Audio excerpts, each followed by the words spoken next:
host, Pesa Shayo. And this, of course, is the place where we want to be a source of encouragement and inspiration for all the couples out there.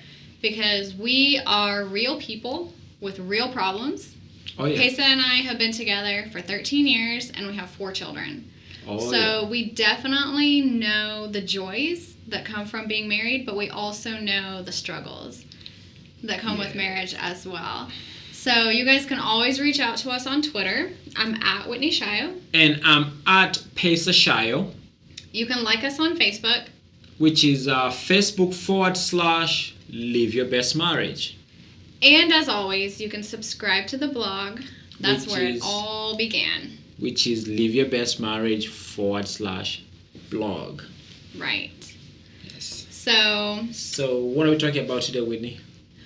Well, I just wanted to talk about that feeling that you get when you're putting all of your energy into your relationship and you feel like you're not really getting very much in return.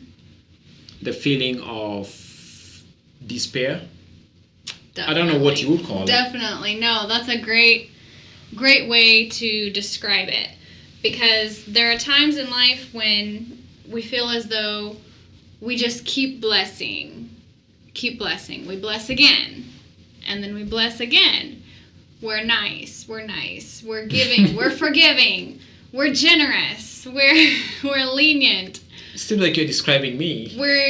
We just try so hard, but then the other person doesn't seem to really reciprocate, give it back. Not only reciprocate, but they don't seem to really notice. They don't really seem to care or think that it's a big deal. So you're just giving and giving and giving, and you're not getting anything in return. Right. So for a lot of folks, that is a perfect situation that they will say, we need to see a counselor. Mm-hmm. And maybe you've tried that. Or I just need to shake you. Maybe they feel like they've tried everything, but they just reached that point where... By the way, we don't condone violence here at Live Your Best Marriage. Yeah, I don't know where that came from. Here at Live Your Best Marriage. As much as we like to joke around, we don't condone violence. No, and that was just... Anyways. That was totally random. Yes.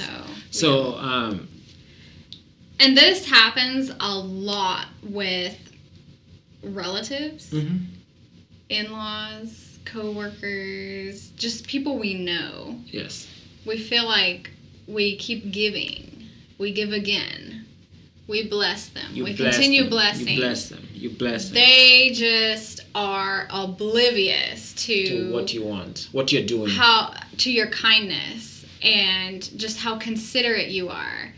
And it gets really, really annoying when not only are they oblivious to the nice things that you do, but maybe they're also rude to you. Oh. You know, they're actually hating on you. They're actually just really inconsiderate.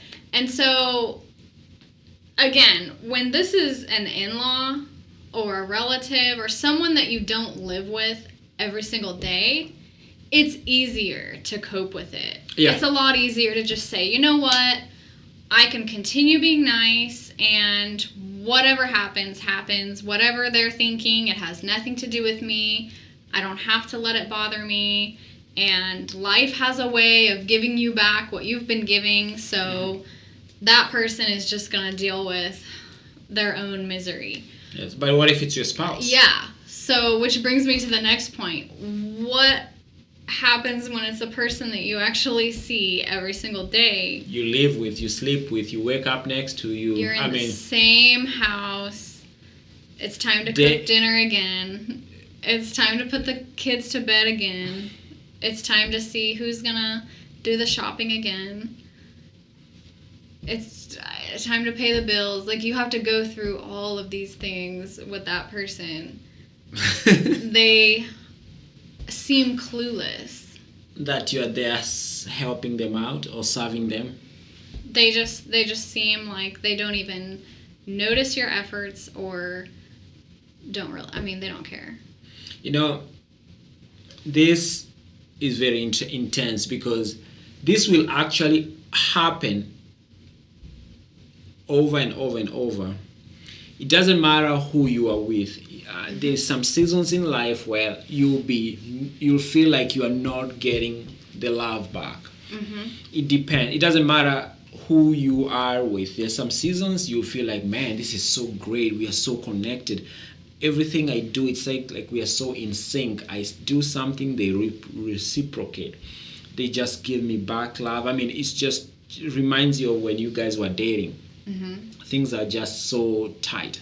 But there's some different seasons where it feels like, oh my God, there's nothing I can do to get her attention or get his attention. So, especially for me, just establishing the fact that this will happen just depends on which season in life. And usually during those seasons, the other person, maybe they are having some emotional issues. They just are not capable of giving back at that time. Right. So at that time, we just continue pouring into them, but don't expect anything back. You know, you can also use what my mom and you just say, you do good and you move on. Don't expect, you'll be paid, but it's not going to come from that person. It's going to come from and from I God, think yeah. that's good. That's really great advice. To don't expect them to bless you in return, mm-hmm. but also at the same time, you should not stop. Yeah, you should not them. Stop. Don't stop what you're doing, because it's really, really easy to retreat. Yes. And decide that, okay, this is clearly not worth the effort. No. I should either give up or just stop trying. Yes. And I'm using so much energy when they're not doing much at all. Mm-hmm. So if you remember back to the Love Dare, mm-hmm. if Oh, any of that you, book, yeah. for anybody who's ever seen the movie Fireproof, which I'm sure a lot of people I remember, I've seen it. have seen it. Great movie. And that happened to the husband. He was trying. But he was also cray before. Well, in the beginning, they were yes. both having a really tough time. But then when the husband did decide to start blessing her, showing kindness to her, and just doing acts of kindness, she blew off everything. It's like he didn't even exist. Yeah, she completely ignored every effort. And he was so frustrated. And then it even reached a point where she was like, she told him, like, this is really, she's like, I don't know what you're trying to do, but it's not gonna work. It's not gonna change anything. And I think she even had filed. She did. She did file for divorce. And the really great thing about the story is he did not stop trying. He continued, and he even got to the point where he decided that even if she's not going to reciprocate, he'll just do it anyway. Yeah. He'll just do these things out of love. And then, spoiler alert, obviously everything worked out at the end. Yes. And you can say, well, yeah, because it's a movie and it's scripted and it has to have a happy ending. But I really do believe strongly that it's worth not giving up. No. It's worth it. It is totally worth it to keep trying, because when you come out of the storm, things will be so great that you never even would have imagined how wonderful things are on the other be. side. Yeah. Yes. Really. So, and another thing that we talk about a lot in this blog is the fact that if I divorce, I will have the same problems or worse. Yes. With the new person. Yeah. Because we always take our issues with us. If we never solve the problem, we just take it with us to the next relationship. We carry our problems with us, but also the new person is not perfect. No. And that's the huge misconception with divorce and then going and starting to date is, you know what, my first marriage was just a total wreck. My first husband didn't get it, but you know what, the next guy is going to be really great. Oh yeah. But that's just not, there is no perfect person out there. There is no. And that's not, I mean, there are tons and tons of people who have a second marriage or in a third marriage, and it's more successful than the one they had before. So we're not trying to take away from that. We're just trying to say that if you are in that pivotal moment in your marriage and you feel like, you know what, this is just not working out, I need to go and start something new. We just want to encourage you, and just by saying, hey, you know, actually, the relationship that you have right now can be way better than you've ever imagined. Yeah, and actually you brought up a really good point where you talked about that there's folks who are in the second or third marriage or fourth, whatever marriage, and you are saying, oh, but they're having a great marriage. Right. What is true is if you are having a great marriage is because you actually worked on it. So it's not the fact that they moved from first to second or second to third. It's because on this one, they decided to put in the work. So the fact that they moved and changed spouses is not what is making them have a great marriage. Yes. The fact that they decided to buckle down. Yes. And commit to this relationship and work to make sure this relationship works.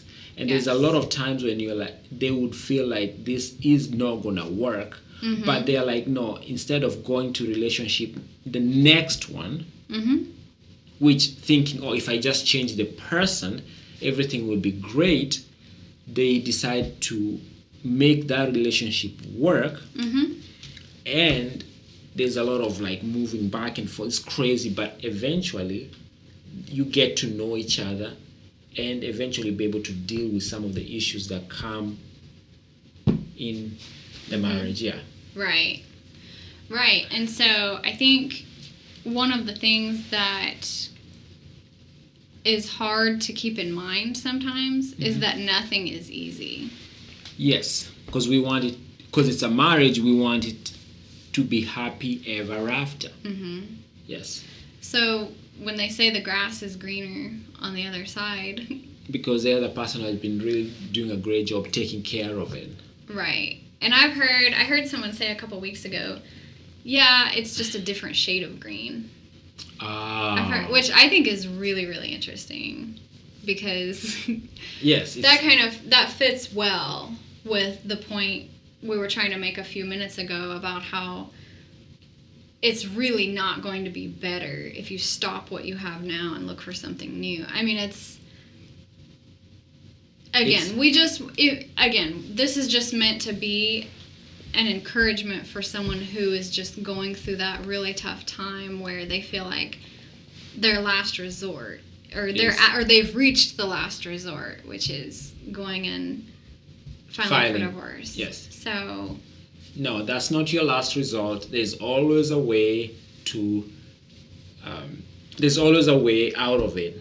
Not out of the marriage, but out of that crazy situation in terms of finding a solution. So you might have to compromise. And sounds like I'm oversimplifying this, but I actually have lived with some of these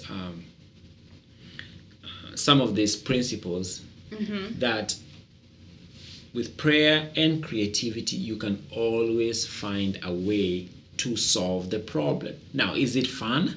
No, it's not fun. At that time, it's like, this is crazy. How can I just go back and say, no, let's figure this thing out? At that time, it's like, I mean, she's not listening to me. I'm not gonna tell her. Like, it's just not working. But sometimes that's what you gotta do. Yep. Sometimes that's what you gotta do. So we actually have 3 tips for you guys. And it's 3 things to think about, really. The first one is, don't expect marriage will be 50-50. Oh, no. The efforts. Don't expect that you'll put in your specific exact efforts and then you'll get that exactly in return 50-50, yes. from the other person. No, actually, it's pretty much, if you guys want an awesome marriage, it's 100-100. You putting both of you just give it your all. Just everything. And that's the issue of commitment. Yeah. So, because we've talked a lot about commitment at the Live Your Best Marriage podcast. We've talked about commitment, and we've talked about what messes up commitment is the fact that you have doubt. Doubt, which we talked about, some of the synonyms are suspicions of lack of conviction or lack of conviction. Sounds I'm throwing a lot of words, but this actually to me is like the biggest issue, that you are having doubt that this is not going to work. Because you're having doubt, you are not committed. But the doubt also brings something else. You don't go all in because you are not sure. Yeah. You feel like if I go all in and it doesn't work, I'll be screwed. So what you do is you hedge your bets. Half, a little bit on the marriage, a little bit on preserving yourself. Saying like, you know what, I'm going to do 50-50, just I'm going to do a little bit in the marriage just to show that I'm working in the marriage, but I'm also holding back just in case things don't work out. So you are not putting all your chips in the table like, okay, you know what, I'm pushing everything. If I bust out, I bust out. If I don't, if I don't bust out, I'm going to double up. So no holding back. No holding back. Just push all your chips in. But for you to do that, you must have that feeling of you don't have any doubt that it's going to work. It's going to be crazy. There will be a lot of crazy feelings and, oh my God, but just push them in.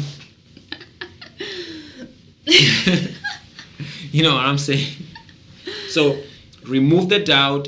Commit, and once you commit, you'll go 100%. Going 100%, you are pushing all your chips in the middle of the table. Yeah. Yes.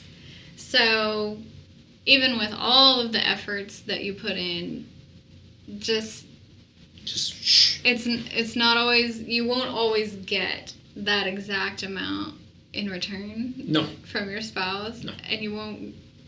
Sometimes you'll get way more. Yes, and sometimes this is just like raising kids. The amount of energy you put in, that you won't get it back. Kids, you feel like, oh man, I've been waking up in the middle of the night for the last year just to take care of a child who just became one. And what I'm looking forward to is more of those. You've been putting so much. What are you getting? Maybe you're getting a smile.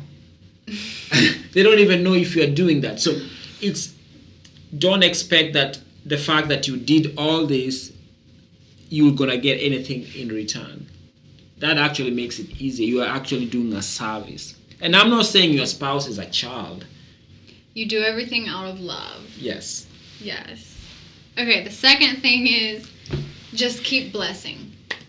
Keep blessing. Just bless.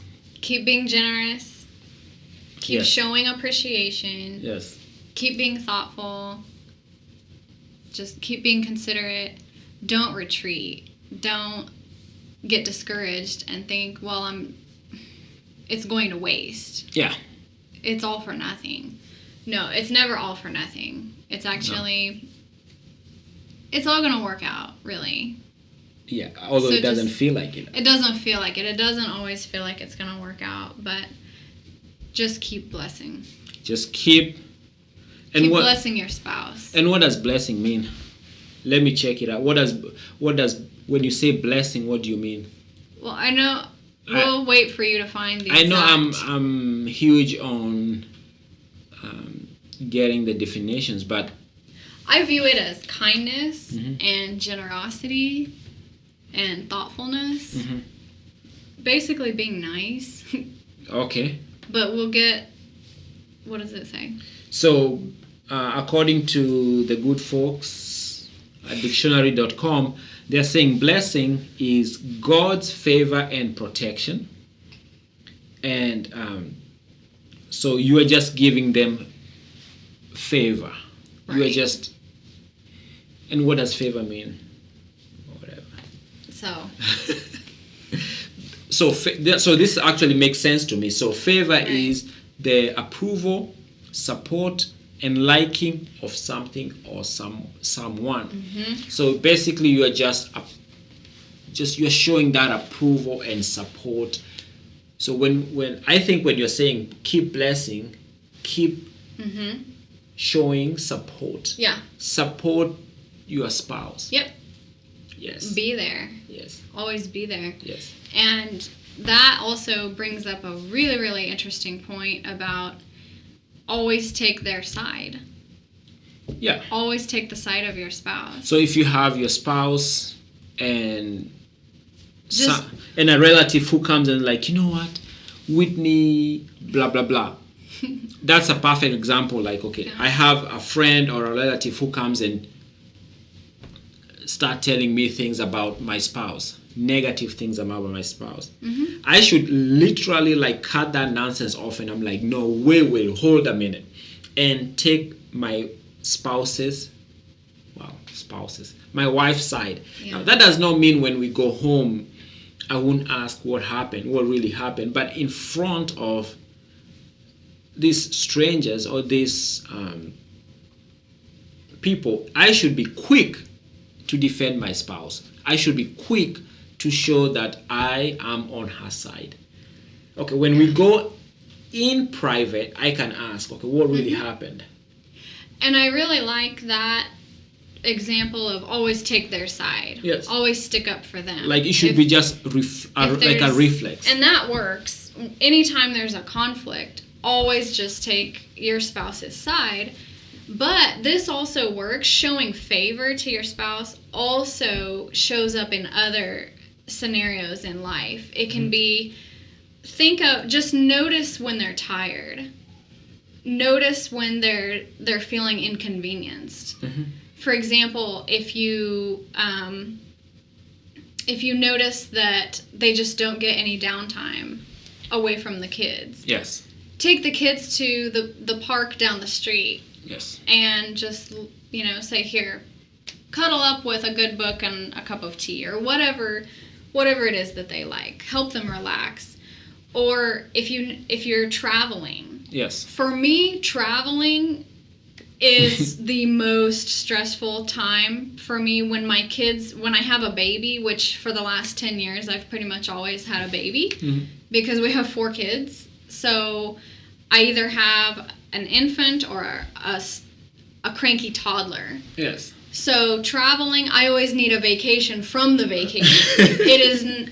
People try to sell me vacation packages and I'm like, I don't really want it because I'd rather just stay home. I know that sounds really, anyway. Yeah. I could do a whole episode about that. I guess we are always trying to help folks live their best marriage. If this Yes. is our marriage, Yes. and it's like That's just me. your spouse is actually so stressed out when it comes to traveling, that is your marriage. How can you make it easier for her? Yeah, Again. this is just an example. So if we show up at a family reunion in a different state and somebody suggests, hey, let's go to the beach, but the beach from there happens to be another 4-hour drive.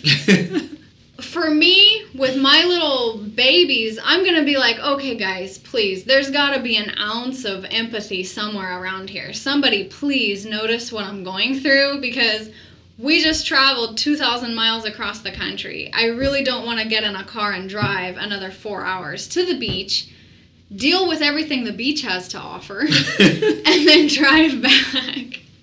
Because I've gone through the pain of having kids who are, what do you call it? Overtired? Yeah. Overly tired? I don't know how to... Overly tired. Overly so tired. They are really cranky. So they cannot stop throwing tantrums. Yes.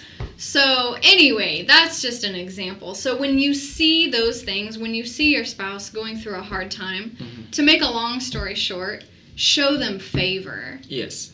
And instead of taking random suggestions from friends and relatives, listen to the preference of your spouse and just honor that. Yes. Again, we like to give a lot of really random examples because for everybody it's something different. Yes. But we all know how it feels to go through a tough time and then wish that someone was there to speak up for us. So let that person be your spouse. Yeah. And this actually brought something in mind. Whitney has been giving speeches in just local events here in town. And one thing I remind her, because before she gives a speech, she's always worried and super nervous. Super nervous. She doesn't know how things will work out. So I'm like, hey, wait, this is what's going to happen. Just know that as long as I'm in the audience, you have one person supporting you. Mm-hmm. Even if everybody thinks your speech is terrible, I will be there to support you. I actually think your speech is awesome. We've practiced at home. We are ready for it. So at least you know you don't have zero support. You have at least one person. I don't know how much does that help you? Just to know, if you look at me, when you're in doubt, you just look at me and I'm there supporting you.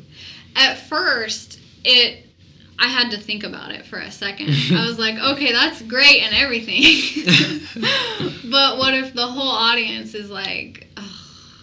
But yeah, after that sunk in, I realized that his opinion is the only opinion that really matters to me anyway. Mm-hmm. But that was a really nice source of encouragement, just knowing that he was okay with my performance, even if no one else was. So that's... And we've been actually literally practicing and everything. So yeah, when we say keep blessing, just keep looking for ways to show favor to the person you married. Just put that person above other people. Yes. And even when your spouse doesn't perform, like just is having a bad day, or maybe they even lash out at you, keep showing them favor just because, hey, you know what? We're married. I'm going to choose you over anyone else. Oh, yeah. I'm going to put you first. Oh, yeah. Before anything else. So the third tip is just don't give up. Don't give up. Don't stop trying. Up. Yes. Because we can speak from experience that it is so worth it to keep trying. Yes. So don't give up. And folks, don't give up on your marriage. Keep your marriage strong, and always remember your marriage can be awesome and fulfilling at all times. Use the power of prayer, use the power of creativity, and remember your marriage can be awesome. Folks, we really enjoy presenting this podcast, and if you can just do us a huge favor and comment while you're watching this video, or subscribe if you're listening to this in iTunes, TuneIn, or Stitcher. Just don't forget to subscribe. Folks, until next time, we love you, and bye, and God bless. Thank you. Thank you. Are you tired of being upset, lonely, feeling empty, or just plain frustrated with your marriage? And no matter how hard you try, you're not getting anywhere, just going in circles? No matter how much you try to make time for one another in your schedule, or how many times you say, I'm sorry, Pesa and I have put together 99 ideas to help you connect with that one special person so that things can start to be more like the way they were before everyday life got in the way and caused the two of you to drift apart. We want you to have 99 ways to show love to your spouse absolutely free. You can find it at 99waystoshowlovetoyourspouse.com.